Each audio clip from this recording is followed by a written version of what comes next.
আসসালামু আলাইকুম। কেমন আছেন সবাই? আশা করেছি কাছে দূরে দেশ এবং দেশের বাহিরে যে যেখান থেকে আমার ভিডিওটি দেখছেন বা দেখবেন সবাই আশা করি ভালো আছেন। আলহামদুলিল্লাহ, পরিবার নিয়ে আমিও বেশ ভালো আছি। আজকে আরও একটি নতুন ডেইলি ব্লগ নিয়ে চলে আসলাম। আমি মুক্তা ২৫০০ থেকে বলছি। আশা করেছি আপনাদের কাছে এই ভিডিওটি বেশ ভালো লাগবে।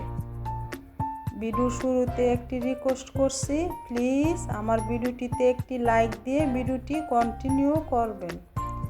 এখনও যারা আমার চ্যানেলটিকে সাবস্ক্রাইব করেননি, প্লিজ আমার চ্যানেলটিকে সাবস্ক্রাইবার করে দিবেন। চ্যানেলটি সাবস্ক্রাইব করে পাশে থাকা বেল আইকনটি বাজিয়ে রাখুন, যাতে করে পরবর্তী ভিডিও ছাড়ার সাথে সাথে আপনাদের কাছে নোটিফিকেশন চলে যায় এবং আপনারা আপনাদের মূল্যবান সময় বের করে আমার ভিডিওটি দেখে নিতে পারেন। আজকের ভিডিওটি শুরু করেছি সকাল থেকে। সকালবেলা সবাই বাসা থেকে নাস্তা খেয়ে আমার ছেলে স্কুলে চলে গেছে এবং শাওনের বাবা তার কাজের জন্য বাজারে গেছে।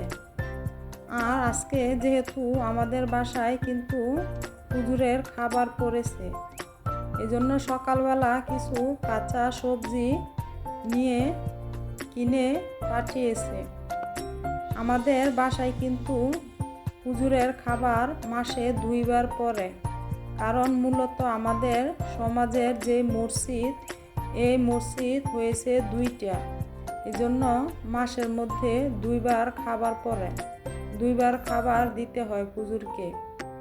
এজন্য আপনারা কিন্তু আমার আগের ভিডিওতেও দেখেছেন হুজুরের খাবার দিয়েছি। আজকেও আমাদের বাসায় হুজুরের খাবার পড়েছে, এজন্য আমি বাজারগুলো সুন্দর করে ক্লিন করে ফ্রিজে রেখে দেব, যাতে সবজিগুলো নষ্ট না হয়। সুন্দর করে রেখে দেব, তারপরে এগুলো গুছিয়ে তারপরে যাব হুজুরের জন্য রান্না করতে। এখন আমি এই মূলা শাকগুলো সুন্দর করে বেছে নেব, যাতে ভিতরের কোনো ময়লা আবর্জনা না থাকে।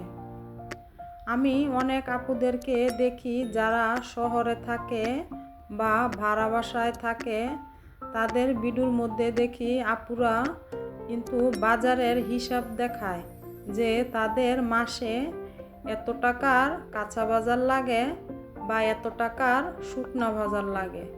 কিন্তু আমাদের গ্রামের মধ্যে কিন্তু এসব নাই। আমাদের বাসায় মানে যখন যেটা প্রয়োজন হয় সেটাই আনা হয়।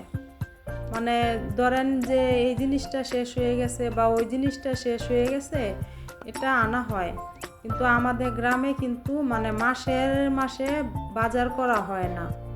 কিন্তু আমি দেখি যারা বাসা ভাড়া থাকে বা শহরে থাকে, ওই আপুদেরকে আমি দেখি ভিডিওর মধ্যে তারা এই হিসাবটা দেখায়। কিন্তু আপনারা তো আমার অনেক ভিডিওই দেখেন, ভিডিওর মধ্যে কিন্তু আমার কোনো হিসাব নেই। মানে আমার সংসারও যা লাগে তাই কিন্তু আনতেছে, মানে যেদিন যেটা লাগে সেদিন সেটাই নিয়ে আসে। আমাদের কোনো হিসাব করতে হয় না, যখন যেটা প্রয়োজন হয় তখনই সেটা নিয়ে আসে। এই যে দেখেন, এখানে আমার হুইল প্রয়োজন ছিল, আর কিছু লবণ আর চিনি নিয়ে এসেছে, আর এখানে তেজপাতা নিয়ে এসেছে। মানে এগুলো যতদিন যাবে, তারপরে প্রয়োজন হলে আবার কিনে নিয়ে আসবে। কিন্তু আমাদের মানে 1 মাসের বাজার ওই হিসাব করে কিন্তু আমাদের বাজার করা হয় না।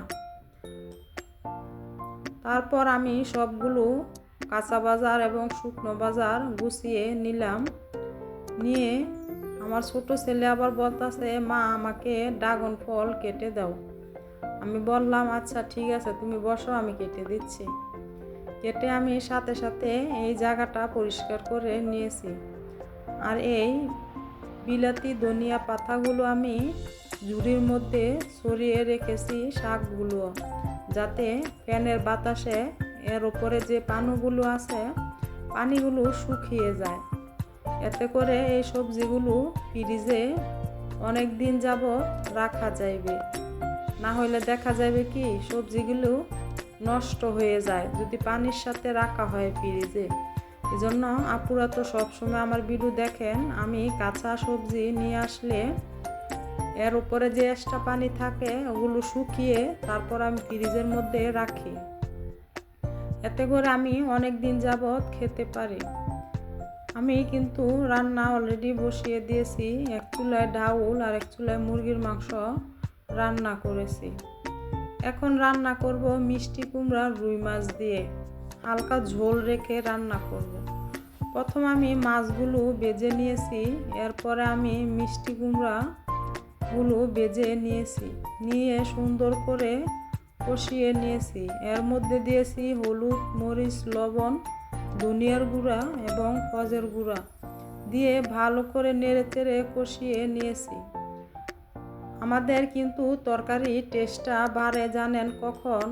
যখন নাকি তরকারিটা সুন্দর করে কষানো হয়, এরপরে কিন্তু তরকারিটা খেতে অনেক ভালো লাগে। আমার অলরেডি মিষ্টি কুমড়ার তরকারি রান্না হয়ে গেছে। এখন আমি লাল শাক রান্না করব। আমি লাল শাক কীভাবে রান্না করি সেটাই আপনাদের সাথে আজকে শেয়ার করব। প্রথমে আমি শাক দিয়েছি 4-5টা কাঁচামরিচ, এর ওপর দিয়েছি কিছু ধনিয়া পাতা দিয়ে আমি নেড়ে চেড়ে আবার নামানোর আগে 2টা রসুন ছেঁচে দিয়েছি। এর ওপর দিয়েছি 2-3টা লেবু পাতা। এই লেবু পাতাটা দিলে কিন্তু শাকের সুন্দর একটা ঘ্রাণ আসে। আপনারা সবাই বাসায় একবার ট্রাই করে খেয়ে দেখবেন এভাবে। এরপর রান্নার পরে দুপুরে চলে আসলো হুজুরের খাবার নিতে এসে হুজুর বলে একজনের খাবার দিতে, আরেক হুজুর নাকি তাদের দেশের বাসায় গেছে। কিন্তু আমি তো 2 জনের হিসাব করেই রান্নাটা করেছিলাম। তা আমি ভাত দিয়েছি 1 বাটি আর সবজি ভারিয়ে দিয়েছি, মানে তরকারি। দেখতে পাচ্ছেন আপনারা, আমি কিন্তু মিষ্টি কুমড়া তরকারিও দিয়েছি, বেশি করে 2টি মাছও দিয়েছি। যে আমার বাসায় তো আর কেউ খাবে না এগুলো, এই জন্য হুজুরকে আমি মানে 2 জনের খাবার আমি এক হুজুরকেই দিয়ে দিছি। এরপর দিয়ে দিলাম ডাউল। দুপুরে কিন্তু আর মুরগির মাংসটা দেওয়া হয়নি, মুরগির মাংসটা দিব রাত্রে। এর সাথে আমি আরও একটি তরকারি রান্না করে দিব যাতে হুজুরে তৃপ্তি সহকারে খেতে পারে। আমার ভিডিওটি আজকে এ পর্যন্তই। সবাই ভালো থাকবেন, সুস্থ থাকবেন। আল্লাহ হাফেজ। আসসালামু আলাইকুম।